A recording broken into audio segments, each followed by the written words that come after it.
모든 복덕까지 근원하신 석가모니 부처님께 머리 숙여 귀의하나이다.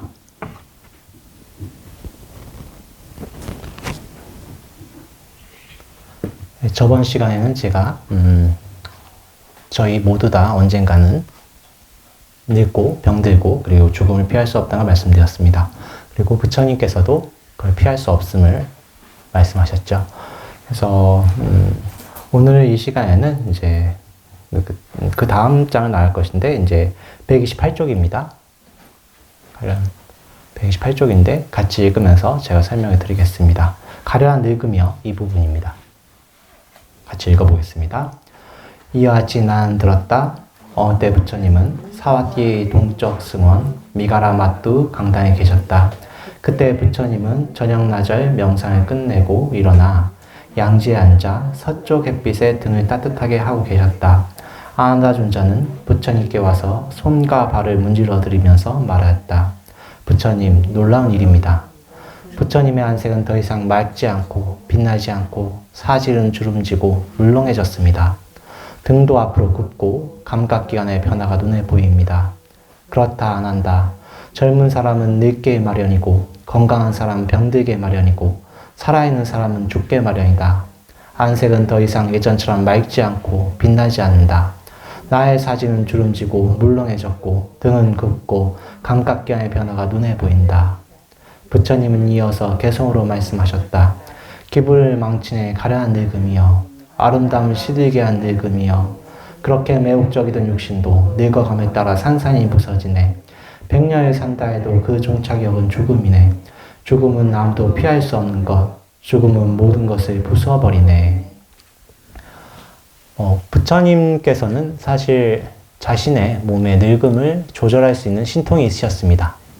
부처님의 제자인 빈도로존자 같은 경우는 지금도 나한전 같은 경우에 남아 계시죠. 제가 몇 번 말씀드렸지만 나한 기도하시면 나타나십니다. 그리고 천다라 해서 스님들 비구승가나 비구승가 천분을 모시고 차를 공양 올리면 이렇게 은연중에 나타나신다고 하십니다. 빈도존자님은. 그리고 가섭존자 같은 경우는 아직도 계족산에서 미륵보살 올 때까지 바로와 가사를 모시고 계시다고 하시죠. 네, 가섭존자님은 그럽니다. 인도에 가면 계족산이 아직 있죠. 계족산이 아직 있습니다. 거기서 아직 남아 계신데 부처님의 제자분들이 이렇게 생명을 연장할 수 있고 그리고 신통을 부릴 수 있으면 부처님은 더 하시겠죠. 그렇다면 부처님께서 이렇게 본인이 늙어가는 것을 보여드렸냐 하면은 본인께서 이렇게 늙어가는 모습을 보이지 않으면 여러분들께서 수행하는 마음이 사라집니다. 부처님의 그 경전을 보면은 여러분들께서 이런 말씀 들어보셨을 것입니다. 태어나시자마자 천상천 유아독존 일체고 아당한지라고 해서 삼계계고 아당한지라고 하셨죠. 이제 그 말씀이 비슷하게도 니까야 초기 경전에 나옵니다. 모든 부처님이 태어나시면 아기 때 선언을 하신다고 하십니다. 그렇죠. 이게 그냥 내려오는 전설이 아닙니다. 경전에 나온 내용입니다. 그런데 왜 그것을 또 잊어버리시냐면 본인이 이 세상에 태어나셔서 이 세상에 적응하고 인간적인 모습, 인간으로 살아야 되기 때문에 그렇습니다. 다른 모습이 보이면 중생들도 너무 후퇴하기 때문에 그런 모습 보이는 것입니다. 그렇다면 우리는 선언을 안 할까요? 저희도 선언을 합니다. 아기 돌잔치 할 때 저희도 선언을 하죠. 붓 집으면 이번 생은 나 학자하겠습니다. 본 집으면 이번 생엔 저는 장사하겠습니다. 아무것도 안 집으면 잘 모르겠어요. 자, 그렇게. 염주 집으면 이제 스님 되셔야죠. 제가 아신 스님은 태몽이 동자승이셨대요. 꿈속에서. 그래서 할머니가 얘는 너 출가하려나 이랬는데 진짜 출가하셨어요. 마산분이신데, 네. 출가 진짜 하셨습니다. 이렇게. 그리고 이광수 씨 같은 경우 관세음보살님 기도를 하셔서 이렇게 관세음보살님 품을 주셔서 그 당시 외정 때 무교셨다가 그 청담 스님과 2박 3일 정도 토론하시고 불자가 되셨죠. 그래서 여러 가지 불교 관련 소설도 쓰셨고 그렇습니다. 석가탑인가요? 그런 소설을 쓰셨었죠. 다 그런 이유가 있습니다. 저희도 선언합니다. 다만 말을 하지 못할 뿐. 하지만 부처님은 성인 중에 성인이시기 때문에 선언을 하시고 다음에 그 기억 잊어버리시고 성장하시는 것입니다. 기억력이 좋으신 분들 중에는 어릴 때, 아기 때 자기가 이렇게 눈을 맞는 걸 기억하신 분들 계시더라고요. 어릴 때 기억이 너무 좋으신 분들은. 예. 기억이 좋으신 분들은 그렇게 자기 아기 때 기억하시고, 수행하시다 보면 자기 태어난 것도 기억을 하고 그렇습니다. 그리고 그걸 넘어가면은, 남방의 수행 중에는, 전생 기억한 수행 중에 자기가 기억을 더듬어 올라가서 태 다음을 또 기억하는 자기 전생 체험하는 수행법이 있습니다. 하지만 제가 여러 번 말씀드렸지만 자기가 마음의 준비가 안 된 상태에서 전생을 보는 건 굉장히 위험합니다. 충격이 와요.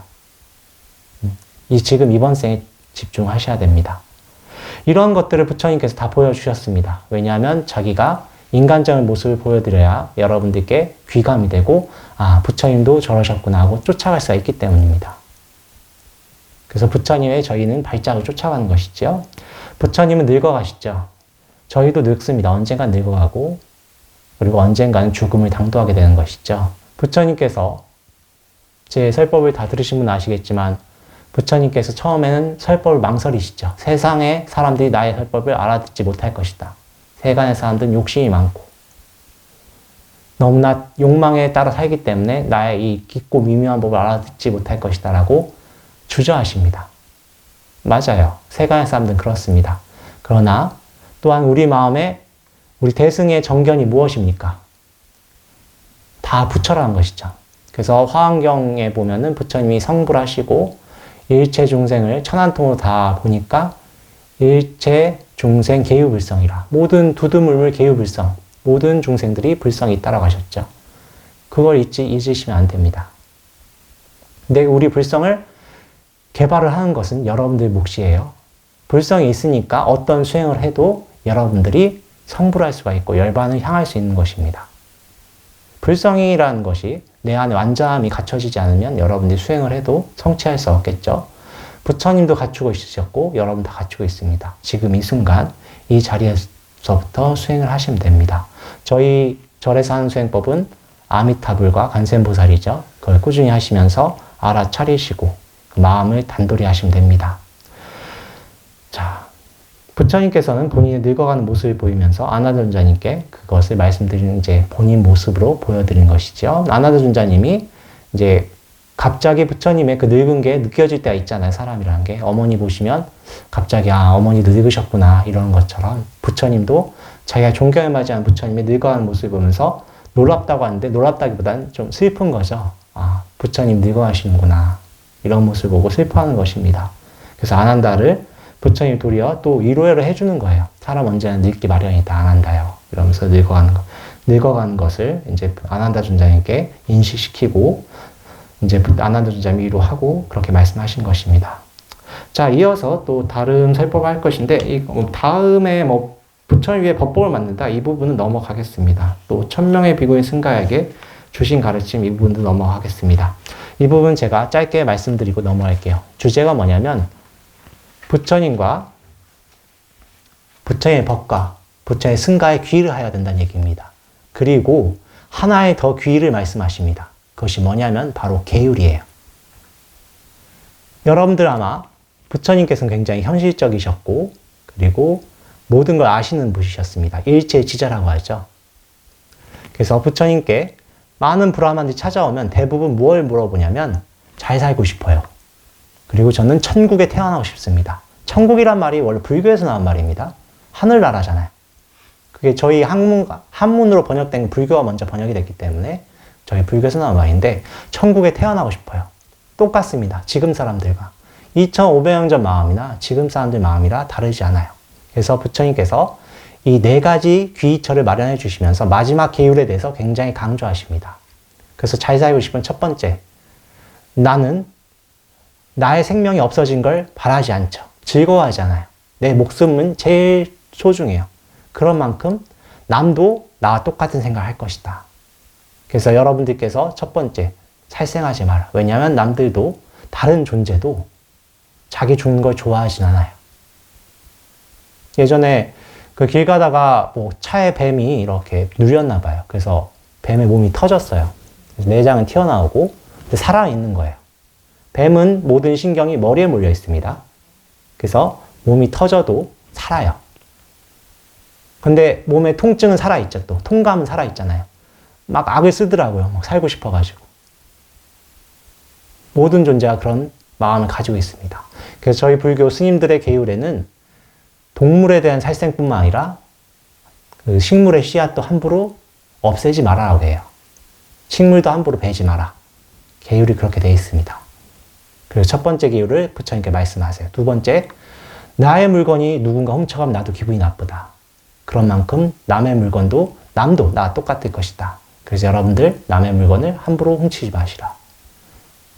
그런 것을 말씀하시고, 세 번째는 음행에 대해서 말합니다. 나의 아내, 나의 남편이 누군가와 관계를 맺는다면 여러분 기분이 나쁘고 즐겁지 않고 고통이 올 것이다. 마찬가지이다. 남의 아내와 남의 남편 똑같은 마음이 있을 것이다. 그것을 지키셔야 된다.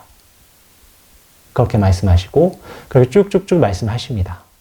그런 말씀드리면서 이런 도덕을 갖추시면 여러분들이 잘 살게 될 것이고, 그런 다음에 천상계 낡게 될 것입니다. 라고 말씀하시는 내용이 이 중심 내용입니다. 모든 브라만들 보면은 다 자기 미래를 걱정하고, 그리고 또한 천국에 나고 싶어 해서 오와서 부처님 말씀, 대부분 부처님의 말씀은 도덕적으로 살아라. 그리고 나와 남이 다르지 않다. 역지사지라고 하죠. 그거 잊지 마시고 행동하시면 된다. 아무리 큰 기업이라고 해도 도덕적이지 않으면 지금 이제 민주주의 사회에서는 훨씬 더 과보가 빠르죠. 네. 빠릅니다. 그래서 꼭 도덕을 지켜야 된다고 말씀하신 것이고, 부처님께서는 그 또 계율을 우리 스님들한테도 계정해라고 해서 계율이 먼저 뒷받침이 돼야 된다고 했습니다. 저희 역대 큰 스님들도 언제나 계율을 말씀하십니다. 여러분들이 아마 급하셔서 백일기도 하실 때도 계율이 굉장히 중요합니다. 뭐 고기를 먹는다든가 경내에서 그러면 꼭 다쳐서 백일기도가 안 돼요. 백일기도 하실 때만큼 좀 청정히 하셔야 됩니다. 계율이 꼭 중요하다. 부처님께서 그걸 말씀하시고 하셨던 것입니다. 제가 넘어갔던 그 천명의 비구니 승가에 주신 가르침이란 것이 131쪽 봐주세요. 이건 읽지는 않을 건데 소따빠띠 쌍유따라고 나와 있습니다. 혹시 글자 보이십니까? 131쪽에 밑에 소따빠띠 쌍유따라고 되어 있죠? 소따빠띠란 뜻이 뭐냐면 수다원이란 뜻이에요. 수다원가가 뭐냐면 이제 각 논사별로 좀 틀립니다. 책마다 틀립니다만 일반적으로는 예류가라고 해서 흐름에 들었다는 뜻이에요. 흐름에 들었다는 뜻은 자기 견성했다는 뜻과도 같습니다. 자기 본 성품을 봤다. 예. 그런데 그분들, 수다원가를 얻으신 분들께 하셨던 설법이 계율에 관한 설법이에요. 계율이 굉장히 중요합니다. 그걸 부처님께서 말씀하시는 거예요. 자, 이 부분은 꼭 읽어보시기 바랍니다. 그 내용이 제가 굳이 설명하지 않아도 다 읽어볼 수 있는 거라서 자, 이 부분 넘어가겠습니다. 자, 그 다음 143쪽 부처님을 신뢰한 이유, 이 부분은 제가 같이 읽으면서 설명을 드리겠습니다. 자, 같이 읽을게요. 이와 같이 나는 들었다. 어느 때 부처님은 사와띠의 기원정사에 계셨다. 그때 브라움인 자누소니는 한 앞말이 끄는 온통 하얀색의 수레를 타고 한낮에 사와띠를 나섰다. 그는 방랑수행자 삐로타카가 온 것을 보고 그에게 물었다. 와차야나요. 이 한낮에 어디서 오십니까? 선생님, 저는 지금 사문 고타마가 계신 곳에 옵니다. 와차야나님은 수행자 고타마의 지혜의 명석함에 대하여 어떻게 생각하십니까? 그가 지혜롭다고 생각하십니까? 혹은 그렇지 않다고 생각하십니까? 선생님, 제가 누구기에 감히 사문 고타마가 지혜가 명석한지 아닌지를 알 수 있겠습니까? 그것을 아는 사람이라면 그는 아마도 사문 고타마와 동등한 자일 것입니다. 와차야나님은 정말 사문 고타마를 높이 찬탄하는군요. 선생님, 제가 누구기에 감히 사문 고타마를 찬탄하겠습니까? 사문 고타마는 신과 인간 가운데 으뜸으로써 칭찬 많은 사람들에 의하여 칭찬을 받습니다. 무슨 이유를 보았기에 와차야나님은 사문 고타마에게 그와 같은 깊은 신뢰심을 갖는 것입니까? 선생님, 마치 지혜로운 코끼리 사냥꾼이 코끼리 숲에 들어가 길이가 길고 폭이 넓은 코끼리 발자국을 보았다면 이것은 커다란 숫 코끼리 발자국이라 결론을 내릴 것입니다. 내가 사문 고타마의 네 가지 자체를 보았을 때 바르게 온전히 깨달으신 분인 세존이시다. 부처님에 의하여 담마는 잘 설해져 있고 승가는 올바른 길을 잘 실천하고 있다는 결론에 도달하였습니다. 무엇이 네 가지입니까? 저는 머리카락을 가를 만큼 그렇게 예리한 명사수처럼 논쟁에 있어 도사이고 영리하고 학식 있는 귀족들을 보았습니다. 말하자면 그들은 날카로운 재치로 다른 사람의 견해를 박살내면서 여기저기 돌아다닙니다. 그들은 삼은 곶다마가 어느 도시에 온다는 소리를 들으면 이런 질문을 만듭니다. 삼은 곶다마에게 이런 질문을 하면 그는 이렇게 대답할 것이다. 그때 우리는 그의 교리를 이렇게 반박하자라고 준비하였습니다. 그런데 그들은 삼은 곶다마가 이런 마을과 도시에 왔다는 소식을 들었습니다. 그들은 그곳으로 갔는데 삼은 곶다마는 그들에게 단마에 대해 가르치고 분발케 하고 격려하고 기쁘게 하였습니다. 이런 가르침을 듣고 난 후에 기쁘게 된 그들은 전혀 질문을 할 수도 없었는데 어떻게 그를 반박하겠습니까? 반대로 그 귀족들은 삼은 곶다마의 제자가 되었습니다. 내가 이와 같은 삼은 곶다마의 첫 번째 자치, 두 번째 자치는 브라흐민, 세 번째는 장자인데 이들도 부처님을 논박하려다 오히려 제자가 되었고 네 번째 자치인 사무는 출가하게 됨을 보았을 때 바르게 온전히 깨달으신 분은 세존이시다. 부처님의 가르침은 잘 설해져 있고 승가는 바른 길을 잘 실천하고 있다는 결론에 도달하였습니다. 이와 같이 방랑수행자인 삐로디카가 말을 마치자 브라흐민 자누소니는 하얀 앞말이 끄는 온통 흰색의 마차에 내려 한쪽 어깨에 우소를 걸치고 부처님 계신 곳을 향하여 합장하고 세 번 감탄의 말을 하였다. 부처님 아라한 바르게 온전히 깨달으신 분께 귀의합니다. 부처님 아라한 바르게 온전히 깨달으신 분께 귀의합니다. 부처님 아라한 바르게 온전히 깨달으신 분께 귀의합니다. 언젠가 곶다마 존자를 만나서 그와 함께 대화할 수 있겠지. 자, 이렇게 말씀하셨는데 먼저 원래 그 뒤에 경전이 굉장히 깁니다. 그것을 제가 뽑아서 여러분께 같이 나누려고 하기에는 너무 길어서 그 뒤의 내용은 제가 설명하고 끝내겠습니다. 이 부처님을 신뢰하는 이유라는 이 경전의 제목은 원래 코끼리 발자국의 작은 경입니다. 코끼리 발자국이 방금 전에 말씀드렸지만 사냥꾼이 코끼리 잡으려고 추적하다 보면 발자국을 쫓아가야 되죠. 그거와 마찬가지 저희도 부처님의 자치를 쫓아간다 이런 의미입니다. 그런데 왜 우리가 부처님의 자치를 쫓아가야 되는가에 대해서 말씀하신 것이죠. 여기서 말하는 수행자 삐로타카는 불교 수행자는 아니었고 유행자였어요. 다만 부처님이 너무나 훌륭하셨고 부처님의 제자들 정말 빛이 나시죠. 그분들 보시고 굉장히 시봉하기 좋아하셨고 그리고 그 부처님 시봉을 또 몇 개월 정도 하셨던 분인 것 같습니다. 그래서 그분의 옆에서 시봉하면서 흐트러짐이 없었기 때문에 부처님과 승가를 좋아하셨던 분이시죠. 여러분도 아시겠지만 사람을 이렇게 겉보기에 보는 것과 같이 사는 건 굉장히 다릅니다. 여러분들 결혼하신 분도 아시겠죠?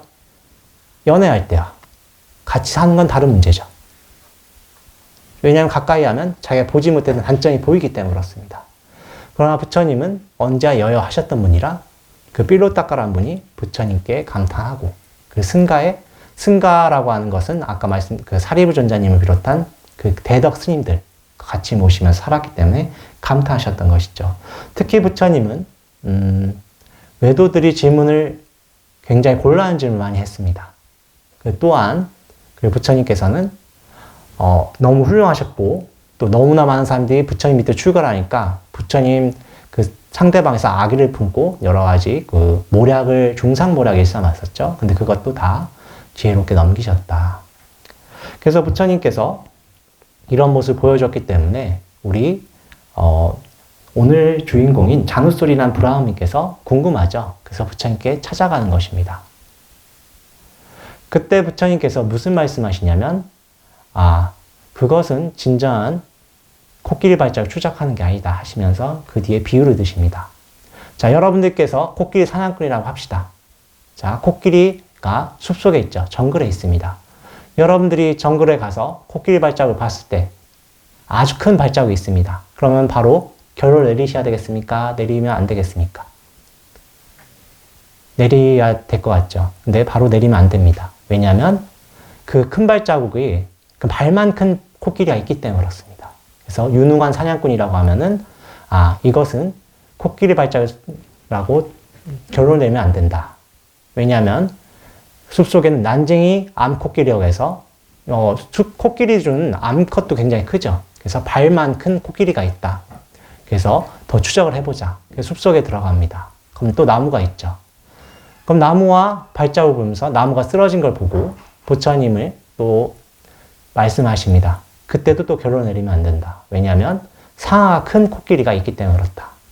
그래서 부처님이 쭉 비유를 하시다가 사냥꾼이 언제 결론을 내려야 올바른가? 바로 실제로 아주 큰 코끼리를 눈으로 직접 목도했을 때만 결론을 내려야 된다라고 하시면서 그것을 수행의 비유로 말씀하십니다. 어떻게 비유로 말씀하시냐면 스님들이 출가를 하죠.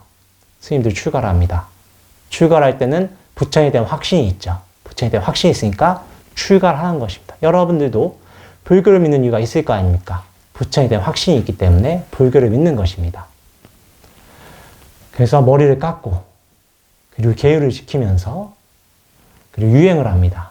그리고 먹을 것을 소욕지족하면서 옷과 음식에 대한 욕망을 떨쳐버리고 자기 몸을 유지할 정도로만 먹고 살면서 수행을 합니다. 그리고 알아차리시고 수행을 하시죠. 여러분들이 아미타불과 관세음보살 수행하실 때는 꼭 알아차리시면서 하시죠. 아미타불 관세음보살 하실 때 알아차리지 않으면 입으로는 염불 하거나 마음속에 염불 하지만 또 딴 생각이 들어옵니다. 그때 얼른 알아차리시고 다시 아미타불 관세음보살 집중하셔야 됩니다. 여러분들의 좀 약간 경전 외적인 내용입니다만 모든 수행의 기본은 사마타와 윗바사나입니다. 지관이라고 하는데 지라고 하는 것은 평화로운 멈춤입니다. 원뜻은. 그리고 관이라고 하는 것은 바라봄입니다. 바라봄인데 이 지관이 되기 위해서는 첫 번째는 가장 기본이 알아차리면 내가 무슨 생각하고 있나? 내가 무슨 행동하고 있나? 신구의 삼법을 알아차려야 됩니다. 그래서 부처님께서 먼저 알아차리라고 하셨던 거예요. 그래서 내가 무슨 행동이 꼭 알아차리셔야 됩니다. 그렇게 비구 스님들이 수행을 하십니다. 그렇게 수행을 하시다가 깊은 산매에 들기 시작합니다. 첫 번째 초선정에 들어가죠. 초선정에 들어갔습니다. 그러면 초선정의 현상이 나타납니다. 그걸 리미따라고 합니다. 여러 가지 현상이 나타날 때 그때도 부처님이 뭐라고 하셨냐면 이것도 아까 말씀드린 대로 진짜 코끼리를 본 것이 아니다. 아직 부처님에 대해서 확신이 든 게 아니다라고 합니다. 왜냐하면 이 정도 경지는 외도에도 있습니다. 다른 종교에도 있어요. 그래서 부처님이 또 2선정, 3선정, 4선정의 비유를 듭니다. 그럼 부처님 말씀대로 수행을 하니까 점점 현상이 나타나죠. 근데 이것도 또한 코끼리를 본 것이 아니다라고 하십니다. 열반이 아니기 때문에, 윤회가 끝나지 않았기 때문에. 그래서 부처님이 또 비유를 드시는 게 바로 숙명통입니다.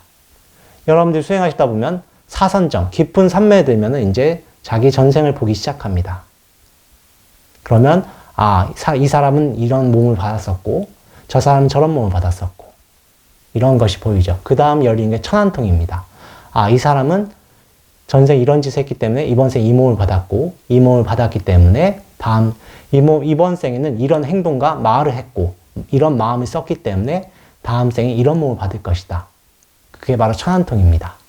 그 천안통이 열리고, 그런 다음에 열리는 게 누진통인데, 누진통이 열리는 와중에도 부처님의 말씀이 완전히 결론이 난 게 아닙니다. 그때도 내가 확신이 되지 않아요.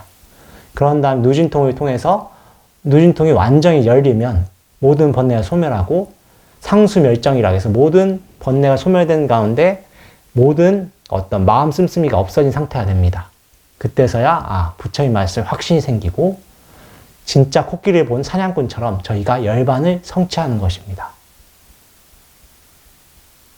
그래서 부처의 발자취를 쫓아가야 되는 이유가 그런 것 때문입니다. 부처의 말씀을 여러분 들으시죠? 그것 행동을 옮기셔야 여러분들께 이득이 있고 진짜 코끼리를 잡는 코끼리 사냥꾼처럼 결과물이 있는 것입니다. 그래서 여러분들께서는 꼭 부처님 말씀 수행하셔야 됩니다. 제가 왜 아까 지와 관을 설명드렸냐면은 모든 수행법의 원리는 기본 원리는 지와 관입니다. 그래서 여러분들이 왜 명상 대상이 필요하겠습니까? 저희는 아직 부족하죠. 부처라고 하지만 아직 집중 대상이 없으면 마음이 쉽게 흐트러집니다. 여러분들 대부분 제가 이렇게 보면 여자분들, 남자분들이나 뭔가 해결할 문제가 있으니까 절에 오시는 경우가 많습니다. 그냥 오는 경우는 없어요. 저도 마찬가지고 그냥 오는 경우는 없습니다. 뭐 쉬고 싶어서 온다든가 뭔가 밖에서 해결이 안 되는 게 있어서 오는 거예요. 근데 그때 부처님 말씀대로 수행을 하시는 경우는 그렇게 흔치는 않습니다. 자기가 원하는 바 성취하고 나서 수행하기는 또 어려워요. 대부분 고통 때문에 오는데 그런 와중에서 정말 열반을 향하기는 어렵죠. 그래서 명상대상을 드리는 것입니다. 왜냐하면 저희한테 욕망이 왔기 때문에 쉽게 딴 생각에 빠지기 때문에 그렇습니다. 그래서 명상대상이 필요한데 그게 여러 가지가 있습니다. 그런데 왜 이 여러 가지가 있냐면 사람들마다 기질이 다르기 때문에 그래요. 사람들의 번뇌의 마음을 이용해서 여러분들이 수행하는 것입니다. 좀 부처님에 대한 신앙심이 강하신 분들, 저희 보통 불자들은 부처님에 대한 신앙심이 강하잖아요. 그래서 부처님을 존경하는 마음과 그 부처님이 완전하시잖아요. 그렇죠? 그리고 일체 유심조법이라 사람은 자기를 향하는 대로 마음이 쫓아갑니다. 부부간에도 금슬이 좋으신 분들은 얼굴이 닮아갑니다. 그리고 심리학적으로 실험했는데 사람이 자기 얼굴을 닮은 남자, 여자를 좋아해요. 이성도. 업력이 비슷한 걸 좋아하는 거예요.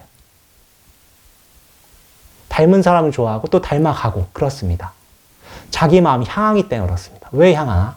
자기를 사랑하기 때문에 그래요. 자기를 사랑하기 때문에, 나라는 생각 때문에. 그런데 거기에 대해서 무아라고 말을 하면 수행을 하겠습니까?